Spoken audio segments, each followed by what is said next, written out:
ಓಂ ಶಾಂತಿ. ಮುರಳಿಯ ದಿನಾಂಕ 12/3/2024.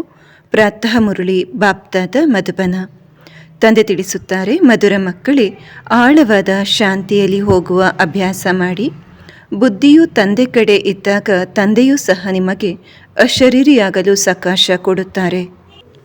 ಪ್ರಶ್ನೆ: ಯಾವಾಗ ನೀವು ಮಕ್ಕಳಿಗೆ ಜ್ಞಾನದ 3ನೇ ನೇತ್ರ ಸಿಗುತ್ತದೆ, ಆಗ ಯಾವ ಸಾಕ್ಷಾತ್ಕಾರವಾಗುತ್ತದೆ?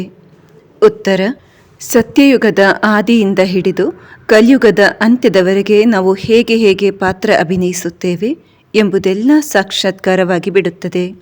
ನೀವು ಇಡೀ ವಿಶ್ವವನ್ನು ಆದಿಯಿಂದ ಅಂತ್ಯದವರೆಗೆ ಅರಿತುಕೊಂಡು ಬಿಡುತ್ತೀರಿ. ಈ ರೀತಿ ಅರಿಯುವುದನ್ನೇ ಸಾಕ್ಷಾತ್ಕಾರವೆಂದು ಹೇಳಲಾಗುತ್ತದೆ. ಈಗ ನೀವು ತಿಳಿಯುತ್ತೀರಿ, ನಾವು ದೈವಿ ಗುಣವುಳ್ಳ ದೇವತೆಗಳಾಗಿದ್ದೆವು, ಮತ್ತೆ ಆಸುರಿ ಗುಣ ಉಳ್ಳವರಾಗಿದ್ದೇವೆ. ಈಗ ಮತ್ತೆ ದೈವಿ ಗುಣವುಳ್ಳ ದೇವತೆಗಳಾಗುತ್ತಿದ್ದೇವೆ. ಈಗ ನಾವು ಹೊಸ ಪ್ರಪಂಚಕ್ಕೆ, ಹೊಸ ಮನೆಗೆ ಹೋಗುತ್ತೇವೆ. ಓಂ ಶಾಂತಿ. ಮಕ್ಕಳು ನೆನಪಿನ ಯಾತ್ರೆಯಲ್ಲಿ ಕುಳಿತಿದ್ದೀರಿ. ಬೇಹದಿನ ತಂದೆಯು ಯಾತ್ರೆಯಲ್ಲಿ ಕುಳಿತುಕೊಂಡಿಲ್ಲ. ಕೇವಲ ಅವರು ಮಕ್ಕಳಿಗೆ ಸಕಾಶದ ಸಹಯೋಗವನ್ನು ಕೊಡುತ್ತಿದ್ದಾರೆ, ಅರ್ಥಾತ್ ಈ ಶರೀರವನ್ನು ಮರೆಸುತ್ತಿದ್ದಾರೆ. ಮಕ್ಕಳು ಈ ಸ್ಥೂಲ ಶರೀರವನ್ನು ಮರೆಯಲೆಂದು ತಂದೆಯ ಸಹಯೋಗ ಸಿಗುತ್ತದೆ. ಆತ್ಮಗಳಿಗೆ ಸಕಾಶವನ್ನು ಕೊಡುತ್ತಾರೆ, ಏಕೆಂದರೆ ತಂದೆಯು ನೋಡುವುದೇ ಆತ್ಮಗಳ ಕಡೆ. ನೀವು ಪ್ರತಿಯೊಬ್ಬರ ಬುದ್ಧಿಯು ತಂದೆಯ ಕಡೆ ಹೋಗುತ್ತದೆ. ತಂದೆಯ ಬುದ್ಧಿ ಹಾಗೂ ದೃಷ್ಟಿಯು ಮಕ್ಕಳ ಕಡೆ ಹೋಗುತ್ತದೆ. ಅಂತರವಿದೆಯಲ್ಲವೇ? ಆಳವಾದ ಶಾಂತಿಯ ಅಭ್ಯಾಸ ಮಾಡುತ್ತೀರಿ. ಶರೀರವನ್ನು ಬಿಟ್ಟು ಭಿನ್ನರಾಗಲು ಬಯಸುತ್ತೀರಿ. ಆತ್ಮವು ತಿಳಿಯುತ್ತದೆ, ಎಷ್ಟು ನೆನಪು ಮಾಡುತ್ತೇವೆಯೋ ಅಷ್ಟು ಈ ಶರೀರದಿಂದ ಹೊರ ಹೋಗುತ್ತೇವೆ. ಇದಕ್ಕೆ ಸರ್ಪದ ಉದಾಹರಣೆಯನ್ನು ಕೊಡುತ್ತಾರೆ. ಯಾವ ಉದಾಹರಣೆಯನ್ನು ಕೊಡುತ್ತಾರೆಯೋ ಅದರಲ್ಲಿ ಏನಾದರೂ ವಿಶೇಷತೆ ಇರುತ್ತದೆ. ನಿಮಗೂ ಗೊತ್ತಿದೆ, ನಾವು ಶರೀರವನ್ನು ಬಿಟ್ಟು ಹಿಂತಿರುಗಿ ಹೋಗುತ್ತೇವೆ ಮತ್ತು ಬರುತ್ತೇವೆ. ಈ ಮಾತುಗಳನ್ನು ಮತ್ಯಾರೂ ಅರಿತಿಲ್ಲ. ಈ ನಾಟಕವನ್ನು ಯಾರೂ ತಿಳಿದುಕೊಂಡಿಲ್ಲ. ಈ ನೆನಪಿನಿಂದ ವಿಕರ್ಮಗಳು ವಿನಾಶವಾಗುತ್ತವೆ ಎಂಬ ಗ್ಯಾರಂಟಿಯನ್ನು ಯಾರೂ ಕೊಡುವುದಿಲ್ಲ ಮತ್ತು ಈ ಮಾತುಗಳನ್ನು ಯಾರೂ ತಿಳಿಸುವುದಿಲ್ಲ. ಈಗ ನಾವು ಹಿಂತಿರುಗಿ ಹೋಗಬೇಕಾಗಿದೆ ಎಂದು ಮಕ್ಕಳಿಗೂ ಗೊತ್ತಿದೆ. ಆತ್ಮದ ಬುದ್ಧಿಯೋಗವು ಆ ಕಡೆ ಇದೆ. ಈಗ ನಾಟಕವು ಮುಕ್ತಾಯವಾಯಿತು. ಮನೆಗೆ ಹೋಗಬೇಕಾಗಿದೆ. ತಂದೆಯನ್ನೇ ನೆನಪು ಮಾಡಬೇಕಾಗಿದೆ, ಏಕೆಂದರೆ ಅವರೇ ಪತಿತ ಪಾವನ ಆಗಿದ್ದಾರೆ. ಸ್ಥೂಲ ನೀರಿಗಂತೂ ಮುಕ್ತಿದಾತ ಮಾರ್ಗದರ್ಶಕನೆಂದು ಹೇಳುವುದಿಲ್ಲ. ಒಬ್ಬ ತಂದೆಯೇ ಮುಕ್ತಿದಾತ ಮತ್ತು ಮಾರ್ಗದರ್ಶಕನಾಗಲು ಸಾಧ್ಯ. ಇವೂ ಸಹ ಬಹಳ ತಿಳಿದುಕೊಳ್ಳುವ ಮತ್ತು ತಿಳಿಸುವ ಮಾತುಗಳಾಗಿವೆ. ಅವರದಂತೂ ಭಕ್ತಿಯಾಗಿದೆ, ಅದರಿಂದ ಯಾರ ಕಲ್ಯಾಣವೂ ಆಗುವುದಿಲ್ಲ. ಮಕ್ಕಳಿಗೂ ಗೊತ್ತಿದೆ, ನೀರು ಸ್ನಾನಕ್ಕಾಗಿ ಇದೆ. ಈ ಸ್ಥೂಲ ನೀರು ಎಂದೂ ಪಾವನವನ್ನಾಗಿ ಮಾಡಲು ಸಾಧ್ಯವಿಲ್ಲ. ಆದರೆ ಅವರ ಭಾವನೆಗೆ ಫಲ ಸಿಗುತ್ತದೆ ಎಂದಲ್ಲ. ಭಕ್ತಿ ಮಾರ್ಗದಲ್ಲಿ ಅದರ ಮಹತ್ವವನ್ನಿಡುತ್ತಾರೆ. ಇವೆಲ್ಲ ಮಾತುಗಳಿಗೆ ಅಂಧಶ್ರದ್ಧೆ ಎಂದು ಹೇಳಲಾಗುತ್ತದೆ. ಇಂತಹ ಅಂಧಶ್ರದ್ಧೆಯನ್ನು ಇಟ್ಟುಕೊಳ್ಳುತ್ತಾ ಮನುಷ್ಯರಿಗೆ ಕುರುಡರ ಮಕ್ಕಳು ಕುರುಡರೆಂದು ಬಿರುದು ಸಿಗುತ್ತದೆ. ಭಗವಾನ ವಾಚ ಇದೆಯಲ್ಲವೇ? ಅಂಧರು ಮತ್ತು ಕಣ್ಣು ಇರುವವರು ಯಾರು ಎಂದು ಸಹ ನಿಮಗೆ ಗೊತ್ತಿದೆ. ಈಗ ಇಡೀ ಸೃಷ್ಟಿಯ ಆದಿ ಮಧ್ಯ ಅಂತ್ಯವನ್ನು ತಂದೆಯ ಮೂಲಕ ಅರಿತುಕೊಂಡಿದ್ದೀರಿ. ನೀವು ತಂದೆಯನ್ನು ಅರಿತಿದ್ದೀರಿ ಅಂದ ಮೇಲೆ ಸೃಷ್ಟಿಯ ಆದಿ ಮಧ್ಯ ಅಂತ್ಯ ಮತ್ತು ಅದರ ಆಯಸ್ಸನ್ನು ಅರಿತಿದ್ದೀರಿ. ಒಂದೊಂದು ವಿಚಾರದ ಬಗ್ಗೆ ವಿಚಾರ ಸಾಗರ ಮಂಥನ ಮಾಡಿ ತಮಗೆ ತಾವೇ ನಿರ್ಣಯ ತೆಗೆದುಕೊಳ್ಳಬೇಕು. ಭಕ್ತಿ ಮತ್ತು ಜ್ಞಾನದ ವ್ಯತ್ಯಾಸವಿದೆ. ಜ್ಞಾನವು ಸಂಪೂರ್ಣ ಭಿನ್ನವಾಗಿದೆ. ಈ ಜ್ಞಾನವು ಪ್ರಸಿದ್ಧವಾಗಿದೆ. ರಾಜಯೋಗದ ವಿದ್ಯೆಯಲ್ಲವೇ? ಮಕ್ಕಳಿಗೂ ಇದು ಸಹ ತಿಳಿದಿದೆ. ದೇವತೆಗಳು ಸಂಪೂರ್ಣ ನಿರ್ವಿಕಾರಿಗಳಾಗಿದ್ದರು. ರಚಯಿತ ತಂದೆಯೇ ಕುಳಿತು ತಮ್ಮ ಪರಿಚಯವನ್ನು ಕೊಡುತ್ತಾರೆ. ಅವರು ಪರಮ ಆತ್ಮನಾಗಿದ್ದಾರೆ. ಪರಮ ಆತ್ಮನನ್ನೇ ಪರಮಾತ್ಮನೆಂದು ಹೇಳುತ್ತಾರೆ. ಆಂಗ್ಲ ಭಾಷೆಯಲ್ಲಿ ಸುಪ್ರೀಂ ಸೋಲ್ ಎಂದು ಹೇಳಲಾಗುತ್ತದೆ. ಸೋಲ್ ಅರ್ಥಾತ್ ಆತ್ಮ ಎಂಬುದಾಗಿದೆ. ತಂದೆಯ ಆತ್ಮ ದೊಡ್ಡ ಗಾತ್ರದಲ್ಲಿರುವುದಿಲ್ಲ. ಹೇಗೆ ನೀವು ಆತ್ಮರಿದ್ದೀರೋ ತಂದೆಯೂ ಸಹ ಹಾಗೆಯೇ ಇದ್ದಾರೆ. ನಿಮ್ಮ ಗಾತ್ರ ಚಿಕ್ಕದು, ತಂದೆಯೂ ದೊಡ್ಡ ಗಾತ್ರದಲ್ಲಿ ಇರುವುದಿಲ್ಲ. ಈ ಜ್ಞಾನಸಾಗರ ತಂದೆಯು ಬಹಳ ಪ್ರೀತಿಯಿಂದ ಮಕ್ಕಳಿಗೆ ತಿಳಿಸುತ್ತಾರೆ. ಪಾತ್ರವನ್ನು ಅಭಿನಯಿಸುವುದು ಆತ್ಮವಾಗಿದೆ. ಅವಶ್ಯವಾಗಿ ಶರೀರ ಧಾರಣೆ ಮಾಡಿ ಪಾತ್ರವನ್ನು ಅಭಿನಯಿಸುತ್ತದೆ. ಆತ್ಮವಿರುವ ಸ್ಥಾನವು ಶಾಂತಿಧಾಮವಾಗಿದೆ. ಮಕ್ಕಳಿಗೂ ತಿಳಿದಿದೆ, ಆತ್ಮಗಳು ಬ್ರಹ್ಮ ಮಹಾತತ್ವದಲ್ಲಿರುತ್ತಾರೆ. ಹೇಗೆ ಹಿಂದೂಸ್ತಾನದಲ್ಲಿರುವವರು ತಮ್ಮನ್ನು ತಾವು ಹಿಂದೂಗಳೆಂದು ಹೇಳಿಕೊಳ್ಳುತ್ತಾರೆ, ಹಾಗೆಯೇ ಬ್ರಹ್ಮಾಂಡದಲ್ಲಿರುವವರು ಬ್ರಹ್ಮ ತತ್ವವನ್ನೇ ಈಶ್ವರನೆಂದು ತಿಳಿದುಕೊಂಡಿದ್ದಾರೆ. ನಾಟಕದಲ್ಲಿ ಕೆಳಗಿಳಿಯುವ ಉಪಾಯವು ನೋಂದಾವಣೆಯಾಗಿದೆ. ಯಾರೂ ಹಿಂತಿರುಗಿ ಹೋಗುವುದಿಲ್ಲ. ಭಲೆ ಯಾರೆಷ್ಟೇ ಪರಿಶ್ರಮ ಪಡಲಿ, ಯಾವಾಗ ನಾಟಕ ಮುಕ್ತಾಯವಾಗುತ್ತದೆಯೋ ಆಗ ಎಲ್ಲ ಪಾತ್ರಧಾರಿಗಳು ಒಟ್ಟಿಗೆ ಸೇರುತ್ತಾರೆ. ರಚಯಿತ ಮುಖ್ಯ ಪಾತ್ರಧಾರಿಯೂ ಸಹ ಬಂದು ನಿಲ್ಲುತ್ತಾರೆ.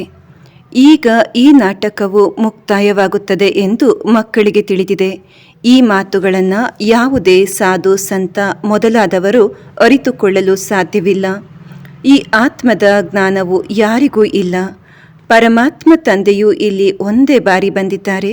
ಮತ್ತೆಲ್ಲರೂ ಇಲ್ಲಿ ಪಾತ್ರವನ್ನು ಅಭಿನಯಿಸಲೇಬೇಕಾಗಿದೆ. ವೃದ್ಧಿಯಾಗುತ್ತಾ ಇರುತ್ತದೆಯಲ್ಲವೇ? ಆತ್ಮಗಳೆಲ್ಲರೂ ಎಲ್ಲಿಂದ ಬಂದರು? ಒಂದು ವೇಳೆ ಯಾರಾದರೂ ಹಿಂತಿರುಗಿ ಹೋಗುವಂತಿದ್ದರೆ ಮತ್ತೆ ಅದೇ ಸಂಪ್ರದಾಯವಾಗಿ ಬಿಡುತ್ತದೆ. ಅಂದ ಮೇಲೆ ಒಬ್ಬರು ಬಂದರು, ಇನ್ನೊಬ್ಬರು ಹೋದರು, ಮತ್ತೆ ಅದರಲ್ಲಿ ಪುನರ್ಜನ್ಮವೆಂದು ಹೇಳುವುದಕ್ಕೆ ಆಗುವುದಿಲ್ಲ. ಪುನರ್ಜನ್ಮವಂತೂ ಪ್ರಾರಂಭದಿಂದಲೇ ನಡೆಯುತ್ತಾ ಬರುತ್ತದೆ.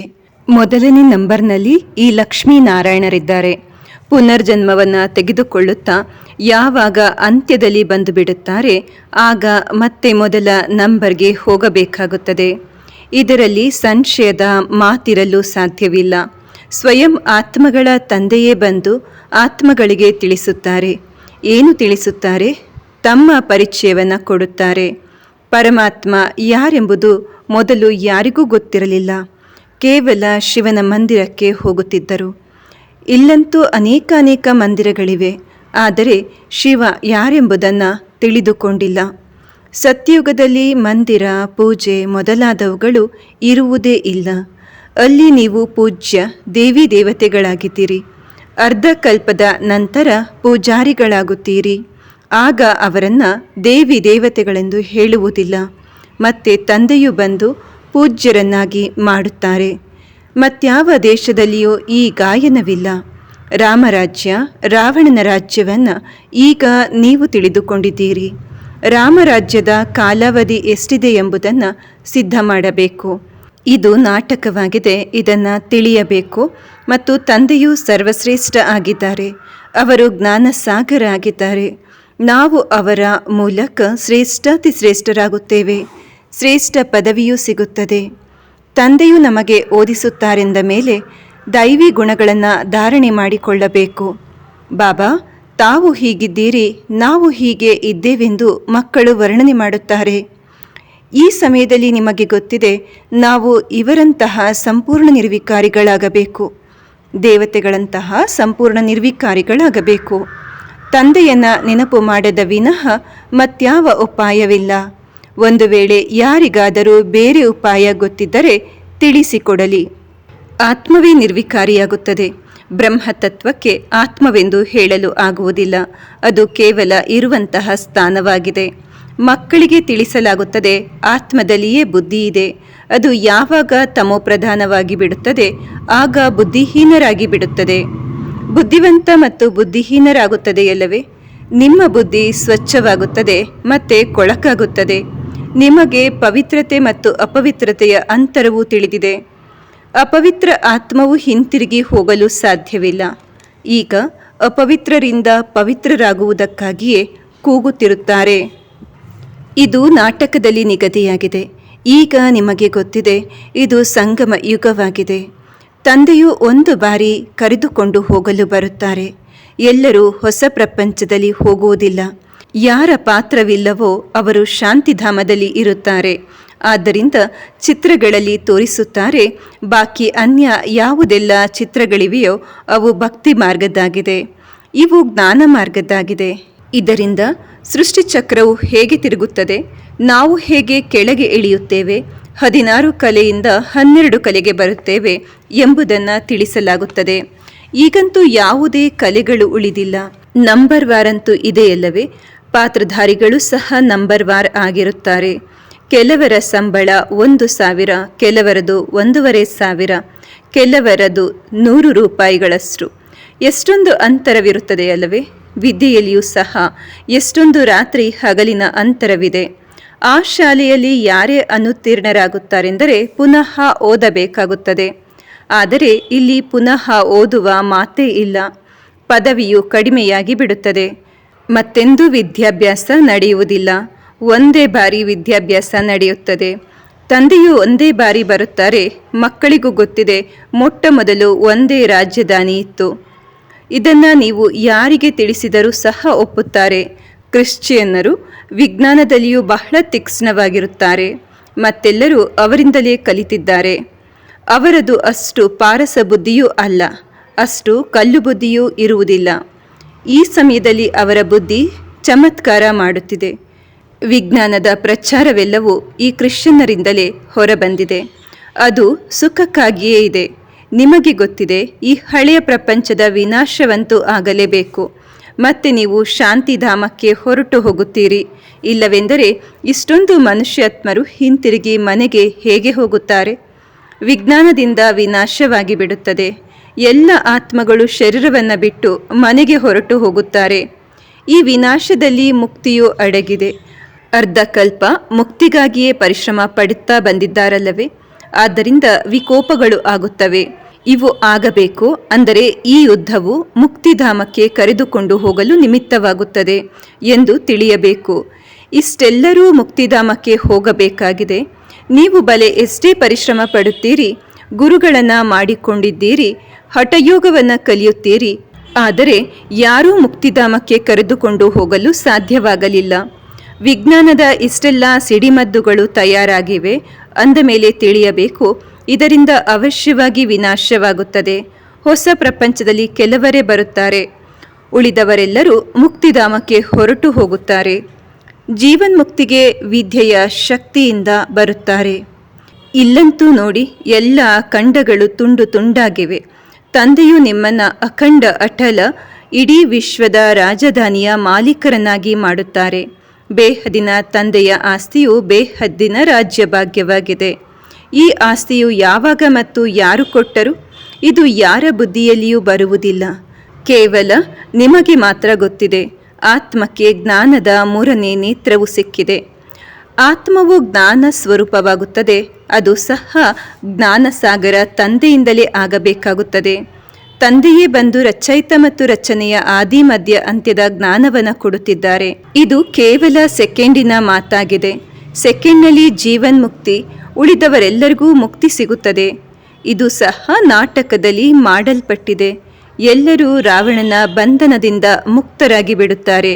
ವಿಶ್ವದಲ್ಲಿ ಶಾಂತಿಗಾಗಿ ಅವರು ಎಷ್ಟೊಂದು ಪರಿಶ್ರಮ ಪಡುತ್ತಾರೆ. ಆದರೆ ವಿಶ್ವದಲ್ಲಿ ಮತ್ತು ಬ್ರಹ್ಮಾಂಡದಲ್ಲಿ ಯಾವಾಗ ಶಾಂತಿ ಇರುತ್ತದೆ ಎಂಬುದನ್ನು ನೀವು ಮಕ್ಕಳೇ ತಿಳಿದುಕೊಂಡಿದ್ದೀರಿ. ಬ್ರಹ್ಮಾಂಡದಲ್ಲಿ ಶಾಂತಿ ಇದೆ ಎಂದು ಹೇಳಲಾಗುತ್ತದೆ ಮತ್ತು ವಿಶ್ವದಲ್ಲಿ ಶಾಂತಿ ಮತ್ತು ಸುಖ ಎರಡೂ ಇರುತ್ತದೆ. ವಿಶ್ವ ಬೇರೆ ಮತ್ತು ಬ್ರಹ್ಮಾಂಡವೇ ಬೇರೆಯಾಗಿದೆ. ಸೂರ್ಯ, ಚಂದ್ರ, ನಕ್ಷತ್ರಗಳಿಗಿಂತಲೂ ಮೇಲೆ ಬ್ರಹ್ಮಾಂಡವಿದೆ. ಅಲ್ಲಿ ಇದೇನೂ ಇರುವುದಿಲ್ಲ. ಅದಕ್ಕೆ ಶಾಂತಿಧಾಮವೆಂದು ಸಹ ಹೇಳಲಾಗುತ್ತದೆ.